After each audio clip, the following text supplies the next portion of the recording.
Your mind is creating everything about the world around you. Every relationship around you is also being created by your mind. In fact, the people around you can be elevated by your mind, or they can be pulled down. That is how powerful your mind is. Whatever you believe about the world becomes true for the world. Do you remember that story with Sarah Madani yesterday? Sarah spoke about how an eating disorder that she had was healed in a 1-hour hypnotherapy session with Marissa Peer. Now, what's going on in a situation like that is that hypnotherapy is going into your subconscious and making you believe something new about the world. What you believe about the world often becomes what is true for the world. In my book, The Buddha and the Badass, I call this the act of identity shifting. What we're going to do here is I'm going to teach you how to self-hypnotize yourself. You're going to learn a protocol in this presentation to craft new identities for yourself related to health or wellness or experiencing life with ease. And then you're going to learn how to implant those identities in your mind. And the implantation process is so fast, so quick, so easy, even though it sounds so disturbing when I say implantation process, that you are going to see results really fast. We're going to show you essentially how to master your mind.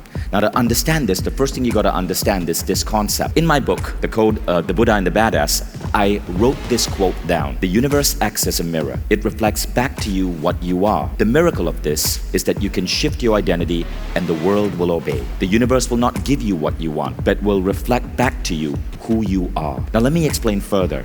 This idea came because around 2019 in May, we were hosting a big Mindvalley event in Portugal. It's called A-Fest. And one of the speakers who was on stage then was this amazing man, Reverend Michael Beckwith. So we were having breakfast one morning, just discussing how the day was going to unfold. And Michael Beckwith is the individual who has been in more documentary films than any other teacher of wisdom. He was also in the movie The Secret. So I said, Michael, it's been 20 years since that movie, That Secret. Given everything you've learned right now, would you teach anything differently? And he said, absolutely, Vishen. I would teach that the law of attraction is incomplete. In fact, the law of attraction is actually probably not going to work for most people. And Beckwith went on to say this: the more important thing is the law of resonance. The universe will not give you what you want. It will reflect back to you who you are. What this means is that what you believe to be true about yourself will be reflected back to you by the universe. We're going to put this aside for a second, and I'm going to go into how we grow. And then we're going to come back to the law of resonance, and you're going to see how this connects. We grow, in terms of transformational theory, two things. We grow by shifting our models of reality. So our models are what we believe about the world. So somebody who believes that the world is painful and tough will experience a world that's painful and tough. You believe in a world of abundance, you will experience abundance. If you think about your mind as a computer, computers have hardware and software. This is one of the early Macintosh computers, hardware and software. Your models of reality are like your hardware. Your systems for living are like your software. So what are systems for living? It's your diet, it's what you eat, it's maybe your sleep ritual, it is what you learn culturally in terms of raising your child, it's the exercise routine that you do, it's your procedure for kickstarting your day when you get to work. These are all systems that you learn. Many people focus on systems. So we go to a gym, we take yoga classes, all of these are systems. The systems, however, are the software. We forget to look at the hardware. The hardware is what actually causes the change. So let me give you an example. This is Jim Kwik. So when Jim Kwik gets on stage and he gives you a new model of reality, when Jim Kwik says creativity is not something you have, it's something you do, he's working on your hardware. He's giving you a new belief about creativity. That is a model of reality. When Marissa Peer hypnotizes someone, she's implanting in them a new belief. That is a hardware shift. So just like in old computers, you can take out a hard drive that maybe is too small and put in a more powerful hard drive. You can take out beliefs that don't serve you and put in healthier beliefs. Now, let's talk about systems. When Jim Kwik does his squatting thing, that's a system. It's a practice. When you study yoga, when you do 10x, when you take up WildFit, all of these are systems. Systems are habits, but models of reality are beliefs. Going back to the analogy of the computer, what we are seeking to do is to continually upgrade your computer, to go from an early Mac to a modern Mac. But to do this, it's not just about the software. It's not about the apps you install, the diet that you take on. It is about what are your fundamental ideas about the world that you believe and are convinced are true. If you change that, that is the most important trigger for transformation. Any of you guys heard of this book, Psycho-Cybernetics by Maxwell Maltz? This book was written in the 80s, and my dad's in the audience. This was one of the books that I found on my dad's bookshelf that completely changed my life. So Maxwell Maltz was a plastic surgeon, and he found that when he gave someone a nose job, he changed even the slightest thing about their appearance that their friends didn't notice. So he would adjust something about a person's nose, even their friends or their mother wouldn't notice, but they would feel different. And all of a sudden, they would start getting promotions in their career. All of a sudden, they would start dating the person of their dreams. What exactly was going on? So Maxwell Maltz went on to say, it's no exaggeration to say that every human being is hypnotized to some extent, either by ideas he has uncritically accepted from others or ideas he has repeated to himself and convinced himself to be true. We all are hypnotized, but we don't know we're hypnotized. So here's another really fascinating study. Now this one was really intriguing. How many of you here slap on cologne or perfume when you go out? Okay? Great. The people who raise their hands, those of you who are not raising their hands, sniff them. See how good they smell. Like, learn from them. The rest of you smelly buggers might want to consider learning a new system, spraying on cologne. Okay, so spraying on cologne is a system, but there's an interesting belief associated with that as well. And it turns out that the belief is more powerful than the system. So in this study, they took men and they had men walk into a room and stand in front of a camera and just introduce themselves. Now, these men who were introducing themselves in the camera, they were being shown on video to women, and women had to rate the men in order of attractiveness.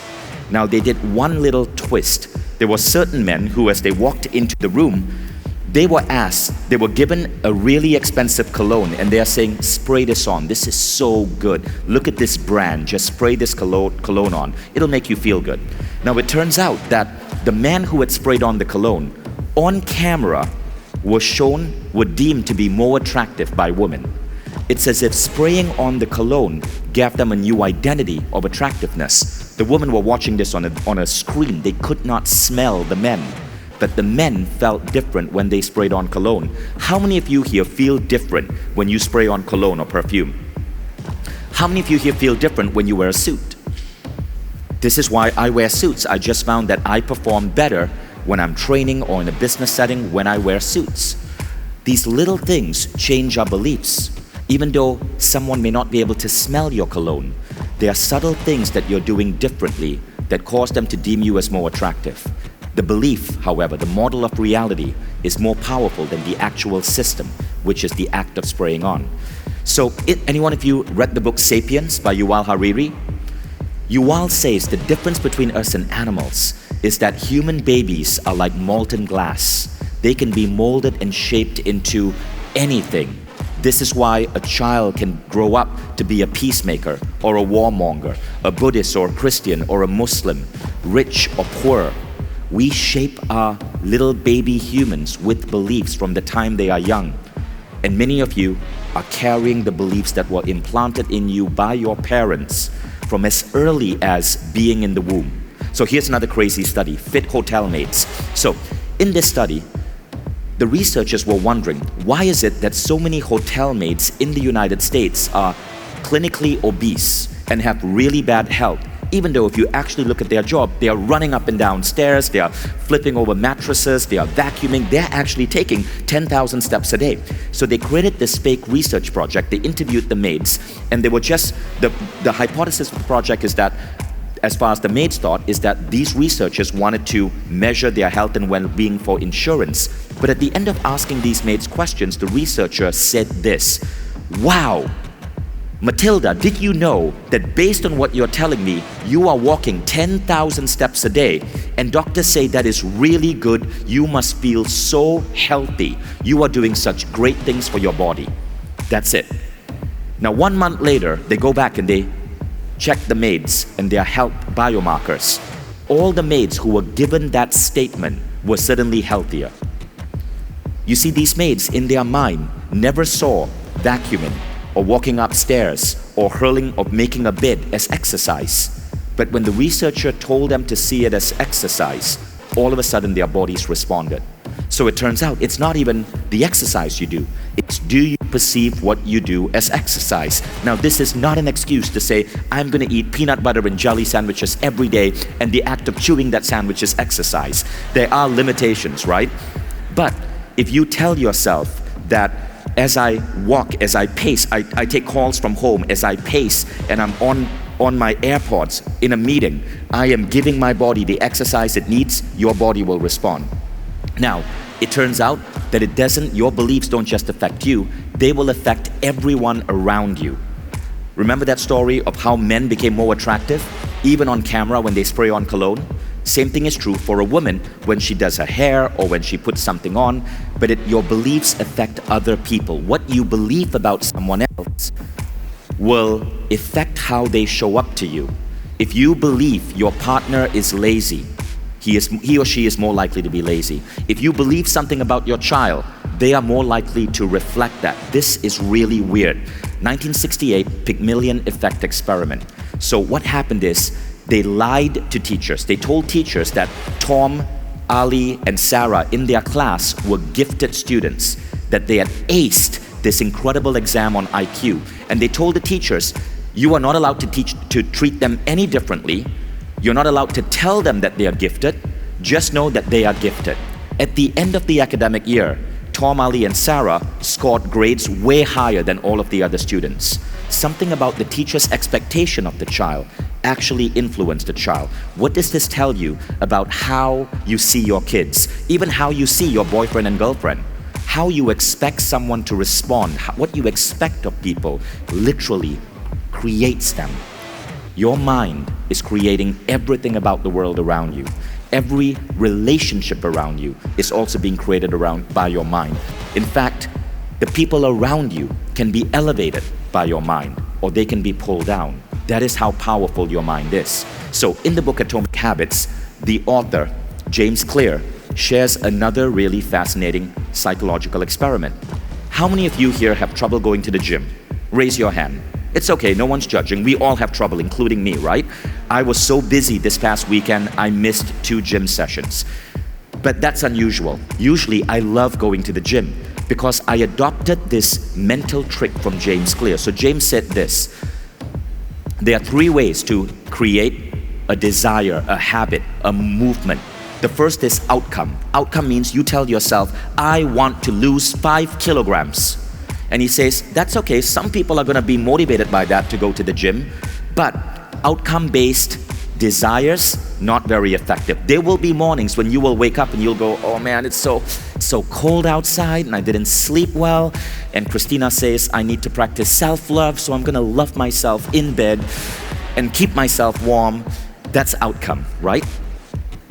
Not very effective. Then there's process. Process is you tell yourself, I'm gonna go to the gym 2 times a week, practice the 10X protocol for precisely 20 minutes each. It's better, you're more likely to go to the gym, but it's not the most effective. The most effective is an identity.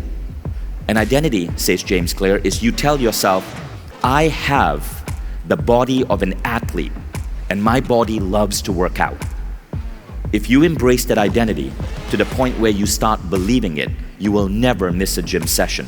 You just can't. Because when you wake up in the morning, as tired as you are, you will feel this impulse that your body loves to work out. It turns out identity hacking is the best way to install a habit. So back to Michael Beckwith, the universe will not give you what you want. Rather, it will reflect back to you what you are. This is not just spiritual beliefs. This is now proven in science. As James Clear mentioned, identity hacking is the best way to create any type of behavior. So, I want to share with you 7 identities that I believe we need to take on. 7 enhanced models of reality that if you walk out of this door today, your entire life will change. Are you guys ready? So the first one is this: blisscipline. Blisscipline is the idea that you do better when you're happy. So if you're having a stressful day and if you're feeling a little bit sad, don't pour yourself back into work. Do something to elevate happiness. There's a lot of research right now that says that happiness fuels productivity. Salespeople, sell 55% better when they're happy. Doctors are 19% better at diagnoses when they're happy. There's a remarkable book on this called The Happiness Advantage. Blisscipline is the discipline that your bliss is the most important thing. And I want to share with you a really interesting series of lessons on blisscipline. Let me read you this poem, one of my favorite poems ever. I was early taught to work as well as play. My life has been one long happy holiday, full of work, full of play. I dropped the worry on the way, and God was good to me every day. This poem sounds like it was written by a 19-year-old. It's super simplistic, seems very innocent, right? Life was being one long happy holiday. Really, your life has always been a happy holiday, full of work and full of play. This guy sounds like he's just not the most productive person you want to hire in your company. Never worried, dropped the worry along the way. God was good to me every day. Seriously, believing in God, that's like 19th century. But it turns out this poem was actually written by John D. Rockefeller, the richest man who ever lived in the last 150 years, richer even than Elon Musk. He wrote this poem at 86. You see, we think that hard work, that hustle, that the grind is what it takes to be successful. John D. Rockefeller didn't.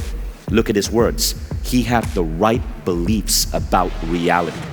Work and play, equally important.